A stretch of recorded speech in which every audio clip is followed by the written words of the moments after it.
two people who have supported the government and have picked points zenye ningetaka kucheza. Sitaenda economics. Leo nacheza siasa vile inafaa. Ile trajectory yenye watu wa government wametupatia saa hii imenifurahisha sana. Wamenipatia the right trajectory of politics. So today I'll head purely politics. Number one, the previous speaker mwenye alikuwa hapa before amesema kwamba that in Kenya hapajai kuwa na election that is popular. My friend, that there is no government that has never win with a popular vote. 202, the government of Mwai Kibaki was a popular vote. Walishinda with a popular vote. Why? Because they ran against the status quo. And the problem we have in this country is the status quo. The status quo, what does it mean? To my interpretation, the status quo is people who believe in tribalism. Number one, people who believe in corruption, retrogressive thinking. And unfortunately, even this current politics, we have leaders who believe in retrogressive thinking and they still believe in tribalism. That's why they're trying to coin that it is not about economics, it is about all tribes against one. And that is the problem we have with the status quo. Status quo, who people who think that things should just remain the same. And therefore, this time 2027, we in the opposition proudly, we are going to change the idea about 2027. The agenda about 2027 is all about economics. It is not a tribal election. It is an economical election. And as we are heading towards politics, tunataka timu yetu. Na leo ndapanga squad as per me in the opposition. So watu wa serikali tafadhali hii si yenu. Hii ni ya watu sisi wa opposition. Number one, we are looking for character. The president who is going to come for 2027 must have character. Goodwill ya kusabu wananchi. That is number one. Number two, he must be a performer. A performer, mtu mwenye anafanya kazi. Na hiyo kazi si ati anakuja kutufanyia yenye tuliambiwa ati unajua mimi kwanza 2022 nilipiga kura na nilipiga kura hapo kwa hasla. Na hapo ndo tulikuwa na promisiwa, hapo ndo makosa nilifanya, si kuangalia previous. So saa hii mwenye anakuja 2027 we are looking for performance. So you must have proved to us kwamba kuna mahali ulifanya kazi in your history.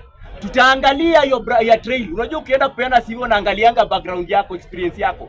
So we look at your history. Where have you performed and where have you impacted Kenya? Keenly, si kwa politics. Keenly kwa economics. How have you impacted us? And therefore we in the position we are planning out, tunapanga timu yetu. Na ndaanza hivi. Number one, mtu mwenye dismiss in the opposition. And we love you so much, but then you could disregard as per me, saying na kuchukia in the opposition is only that you have not impacted us economically. Kalonzo Musyoka tunakudismiss. Why am I dismissing you? Sababu, in your history, you have never done any economical impact here. But you are vice president in 2007 to 2013. The beauty about you, when it comes to political things and diplomacy, you are good. But 2027 is all about economics. In 2007-2008, you took advantage of the crisis that was there then. And by the way, me when I criticize someone, I'm always very objective and very factual. In 2007 and 2008, I cannot know when that someone was here. No. Someone was here. Other people want to they're giving more time. Yes. So me niko opposition, give me the same time. That's why I was very strategic. I speak after the two opposition government speakers. So right now, I'm giving my opposition as a lineup. Now I'm going on. We are dismissing you. And the reason why I are dismissing you is Kalonzo Musyoka, the reason why I are dismissing you is this, as the opposition. As the opposition, who is speaking and who is about to speak? Order speaker bwana. Yes, so you don't interject. As the opposition, we will have to plan our lineup.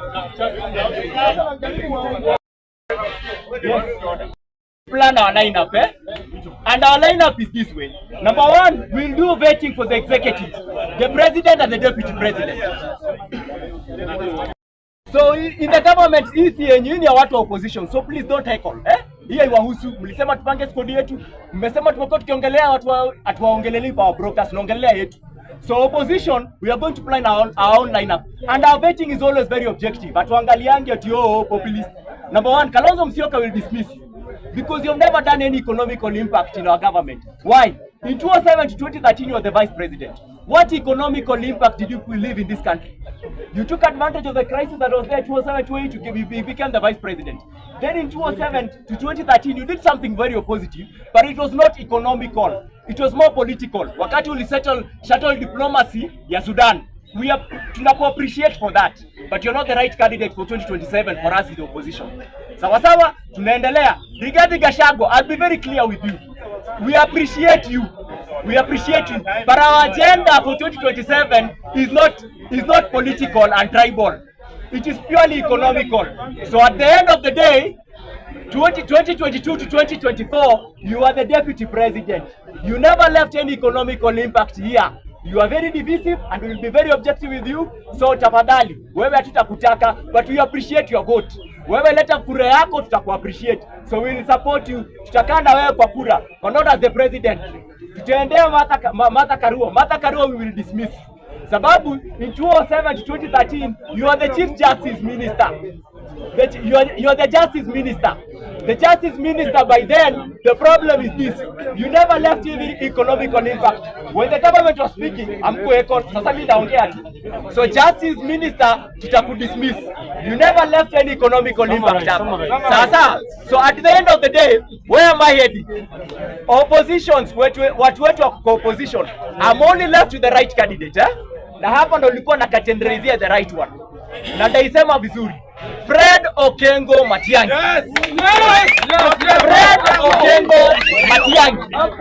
Fred Okengo Matiangi. You are the right president. You are the right candidate for 2027.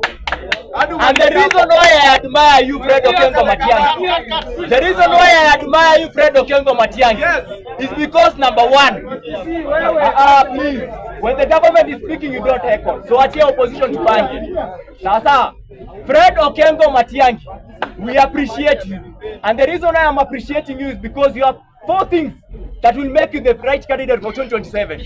Number one, you come from the minority tribe.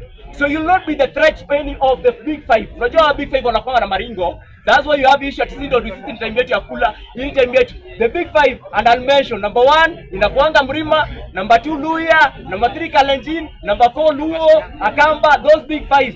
Sasa saa hii tumepata minority. So minority will not be a threat to you. That is the advantage you have, Fred Okengo Matiangi. Number 2, you are a performer. Your history si ya kuuzwa. History yako iko. So you're a technocrat. And 2027 is all about economics. So we need you there. Number 3, and the reason why we admire, you are the only candidate, please, what your serikali msiyoko. You are the only candidate, please. You are the only candidate mwenye uko na 15 million votes without campaigning. 15 million votes without campaigning. 15 million votes without campaigning. And you have, sisi kama research or opposition, what was serikali kaini yosi. Sisi kama research or opposition, we are ready to nikimalizia sawa. So 15 million votes kisema ni hii. Yes, namalizia 1 minute. 15 million votes without campaigning from where? Number 1, Mrima peke yake itakupatia milioni 7. Hapa Ukambani itakupatia milioni 9. Hapa Western utaokota milioni. Sawa, hiyo ni 10. Haya, tukichanganya hizo zingine zote, of course, wapi and everywhere. Tunatafuta milioni gapi? 2. Hizo zingine tutacorrect. And then there is a factor here, the Gen Z factor.